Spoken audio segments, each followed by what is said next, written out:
ಅತ್ತ ಕಾಳಿದಾಸ ಇತ್ತ ರವಿವರ್ಮ ನಿನ್ನ ಹಿಂದೆ ಬಂದರು. ಅಂದವ ಹೊಗಳಲು ಸಾಧ್ಯವೇ, ನಿನ್ನ ಮುಂದೆ ಮೌನವೇ.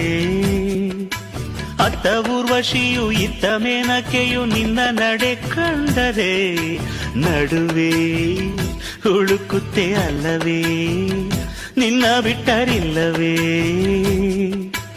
ಅಲ್ಲೊಂದು ರಾಜರ ಬೀದಿ ಇದೆ, ನೀನು ಅಲ್ಲಿಂದ ತೇರಲ್ಲಿ ಏರಿ ಬಂದೆ. ಇಲ್ಲೊಂದು ಹೃದಯ ಕೋಟೆ ಇದೆ, ಇಲ್ಲಿ ಎಂತೆಂಥ ಕನಸು ಕಾವಲಿದೆ. ಎಲ್ಲ ಕಾವಲು ದಾಟಿದ ಚೋರಿಯು ನೀನೇನಾ. ಹತ್ತಿರ ಇದ್ದರು ಬಲು ಎತ್ತರ ಎತ್ತರ ನಿನ್ನಂದವೇ. ಬಲೆ ಬಲೆ ಚಂದದ ಚೆಂದುಳ್ಳಿ ಹೆಣ್ಣು ನೀನು, ಮಿಂಚು ಕೂಡ ನಾಚುವ ಮಿಂಚಿನ ಬಳ್ಳಿ ನೀನು. ನಿನ್ನ ಚಂದ ಹೊಗಳಲು